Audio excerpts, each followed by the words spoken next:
सभी माता पिता, संरक्षकगण एवं विद्यार्थियों को नमस्कार। संस्कृत की ऑनलाइन क्लासेस में आप सभी का हार्दिक स्वागत है।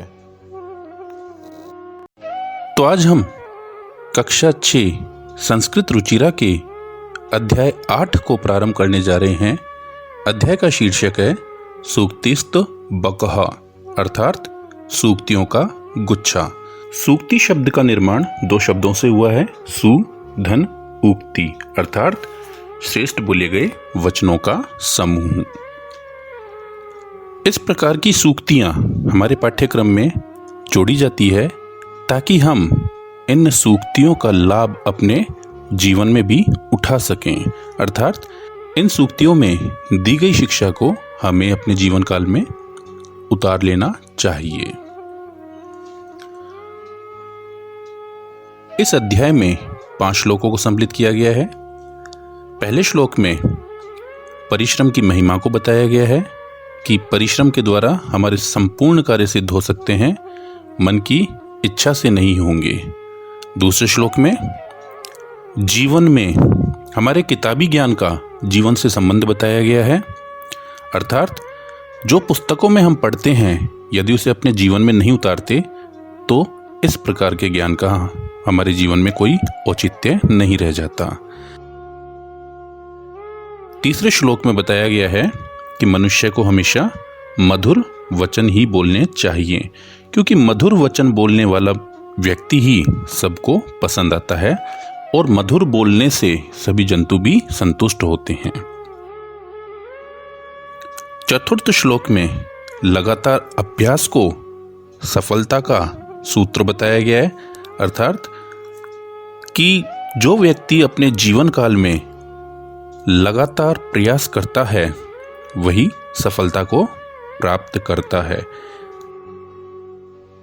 तो सफलता प्राप्ति के संदर्भ में इस श्लोक में एक चींटी का उदाहरण दिया गया है।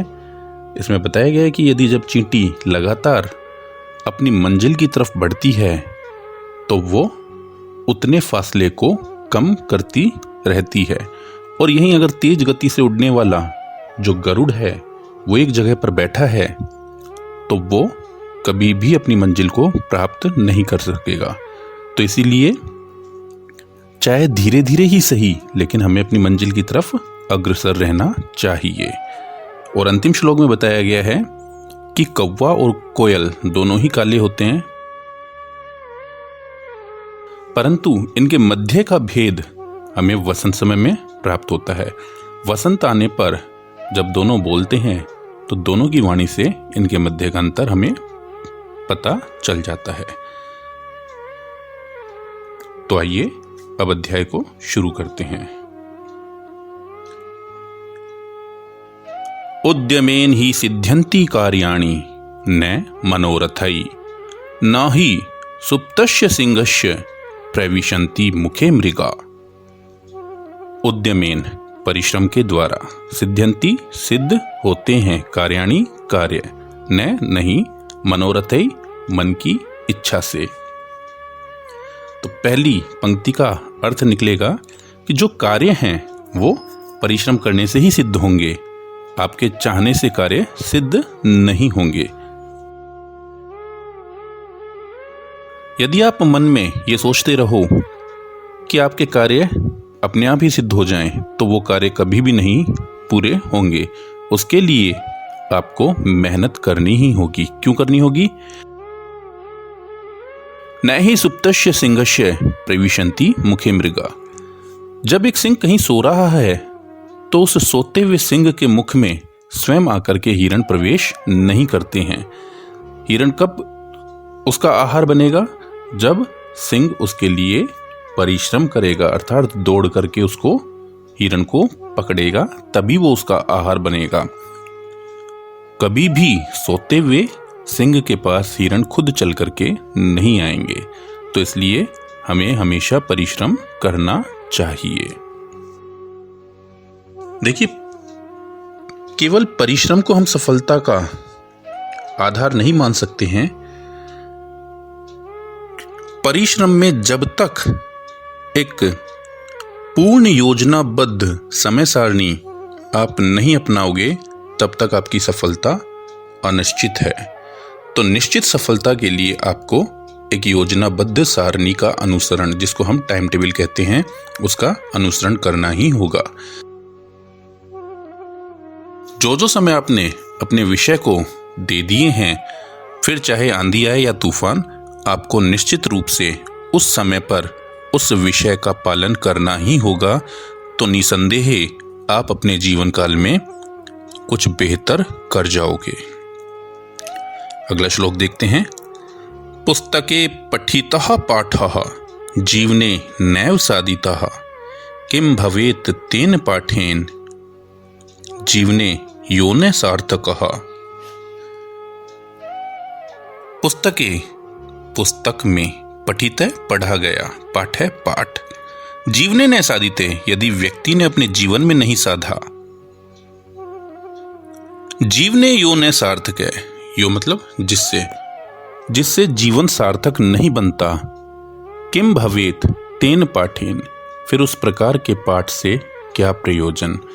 अर्थात आपने पुस्तक में दिए गए पाठ को पढ़ तो लिया परंतु अपने जीवन में नहीं उतारा, तो इस प्रकार की शिक्षा का हमारे जीवन में कोई भी औचित्य नहीं रह जाता है। क्यों नहीं रह जाता है? क्योंकि जिस विद्या को पढ़ने से हमारा जीवन एक सही दिशा में नहीं जा रहा है, तो इस प्रकार के अध्ययन का क्या प्रयोजन। तो इसलिए कहा गया है, अपने अध्ययन काल में जो शिक्षाएं एक विद्यार्थी को ग्रहण करनी चाहिए, उसे अपने जीवन काल में भी उतार लेना चाहिए।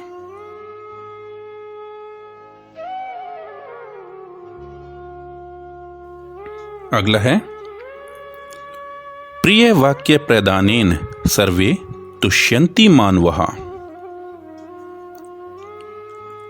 तस्मात् प्रियम ही वक्तव्यम वचने का दरिद्रता।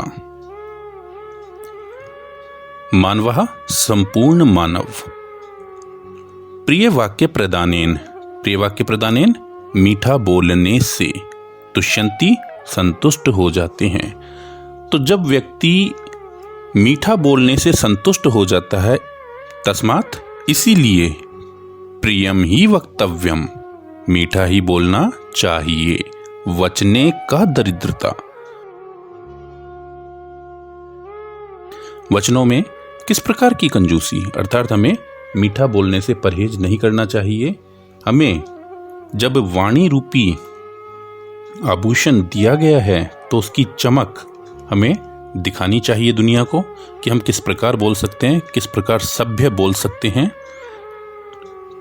और किस प्रकार मीठा बोल सकते हैं। देखिए, हम जानवरों की भाषा को नहीं समझते, लेकिन जानवर प्रेम की भाषा को समझते हैं। यदि आपके मन में कोई भी छल नहीं है, कोई भी कपट नहीं है, और प्रेम से आप किसी भी जानवर को, चाहे वो गाय हो सकती है, चाहे आपके घर में, चाहे आपके गली में घूमने वाला कुत्ता हो सकता है, जब आप उसको बड़े प्रेम के साथ बुलाते हो तो वो प्रेम भाव को समझते हैं और वो आपकी तरफ चले आएंगे। तो वो मीठे बोलों को समझते हैं और वो संतुष्ट भी होते हैं, इसीलिए वो आपके पास चले आते हैं।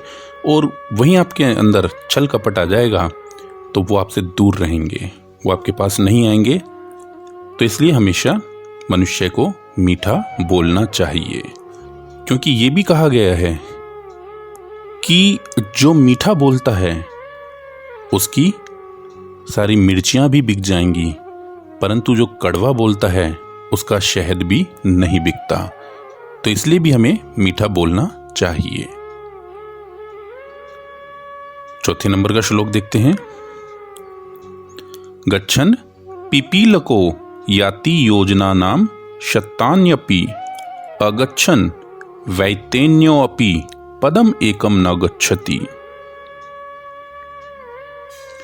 गच्छन् का मतलब होता है चलती हुई, पिपीलिकः नर चींटी, याति चली जाती है, योजनानाम, योजन होता है सैकड़ों कोस।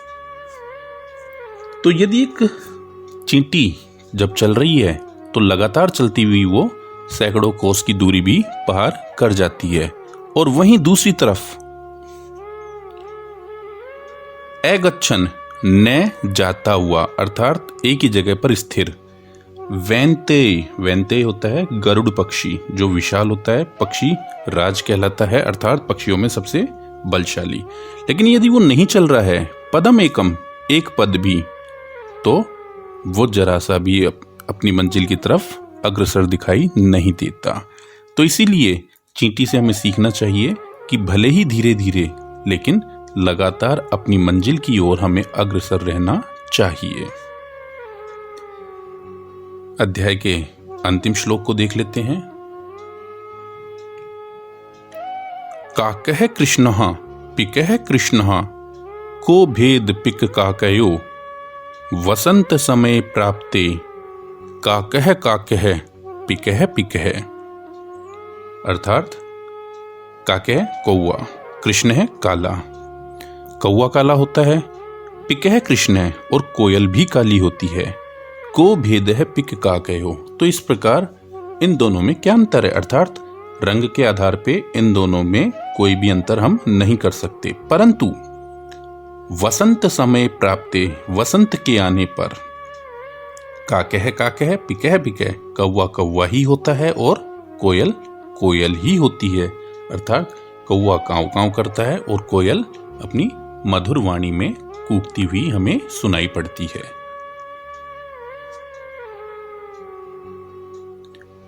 तो उम्मीद है अध्याय की व्याख्या आपको अच्छे से समझ में आ गई होगी। तो आज के लिए बस इतना ही।